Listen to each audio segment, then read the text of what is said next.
Ko jūs domājat par vārdu saliedētība? Lūk, tātad saliedētība. Kā jūs domājat, kas saliedētība, tā ir vīrišķa kvalitāte vai sievišķa kvalitāte? Kurš atbild par saliedēšanu? Sievišķa. Sieviešu kvalitāte, jā. Saliedētība, satuvināšana, aso stūru nogludināšana, viss pārējais, jā, tas nāk no sievišķajām kvalitātēm.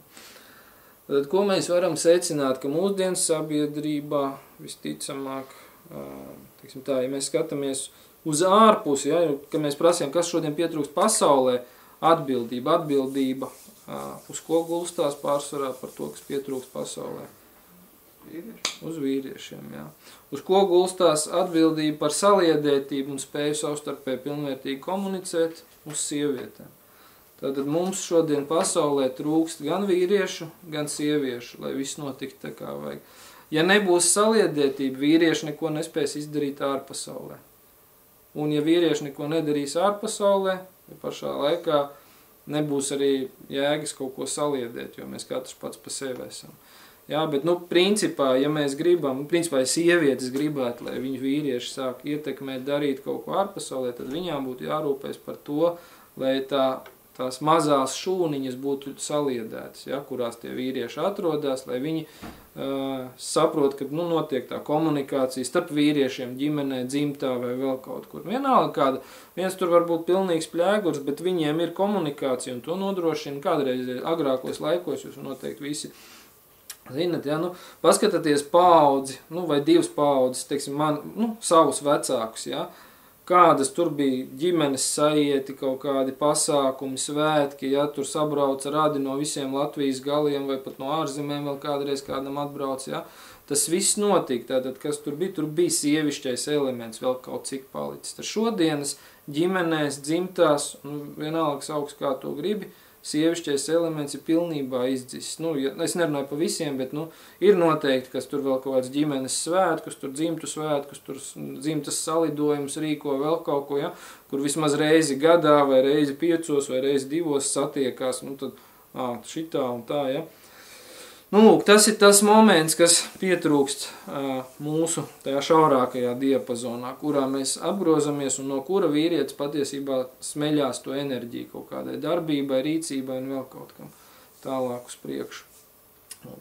Tieši priekš tam ir vajadzīgi sieviešu lai sievietes apzinās šos te procesus. Ja mēs apzināsimies tos procesus, par kuriem mēs atbildam ārējā pasaulē, tad sievietēm ir jāapzinās tos procesus, no kurienes mēs smeļamies energoresursu, lai mainītu to pasauli apkārtējo. Lūk, tāda ir tā lietiņa. Tas bija tas, ko es gribēju šiem te 2 jautājumiem aizvest, teiksim, kopumā, lai tā kā izvelk to sakni, ja. Kādreiz bija dzimtas tur māte, vecā māte, ja, kas tur vienmēr laukos, viņa tur māja, un visi tad no visām malām sabrauc pie viņas tur uz Jāņiem, tur pasēdēt, uz Ziemassvētkiem, uz kaut kādu dzimšanas dienu, tad visi sabrauc pie viņas ciemos, ja, tur no visām Latvijas pilsētām. Ja, bija kaut kāda tur, ja mēs tā paskatāmies, piemēram, ja bija viens pats vecais tēvs kaut kur palicis, ja, tad tādas ģimenes ir mazāk, esmu dzirdējis vai redzējis, kur brauktu visi bērni un radi pie tā viena vecā tēva. Bet tur, kur bija vecā māte, kaut kādos laukos sēdēja, tad vienmēr bija kaut kāda reize gadā, ka visi uz turienes saplūda saticēja kopā, un tad tur viņi tur savā starpā ņēmās, muļājās, bērni, savu bērni, mazbērni, visi savā bariņā tur balējās. Un tā, teiksim, tur 1-2 pavada kopā, tā satuvināšanās notiek. Tā ir tā sievišķā enerģija, kas to vēl nes. Šodien nav tādu vecmāmiņu, nevis nav, bet vairumā gadījumos tas ir pazudis mūsu ģimenēs un dzimtās. Jā, šī te spēja, šī te kvalitāte sievietes, kad viņi spēja saliedēt. Nezināmiem spēkiem, nezināmiem paņēmieniem viņai tas izdodās kaut kā. Šodien tas kaut kā neizdodās. Es zinu, kāpēc neizdodās, bet tas ir tēma sieviešu apļiem, ne mums, jā. Pēc, ka sievietes ir pārāk ieciklējušās savā egocentrismā. Viņām vairs nav daļas gar to, kas notiek ārpus viņas pašas palielam. Jā, pienākumu pēc viņa pilda, pienākumu pret bērniem, pret vīru, pret vēl kaut ko, bet viņam to neapzinās, ka tas viss atrodas viņā, gan vīrs, gan bērni, gan vispārējais. Tad viņi nerūpējas par to, vai tas viss turās kopā šodien, diemžēl. Nu, daudzos gadījumos, jā, es nerunāju visiem, bet daudzos gadījumos.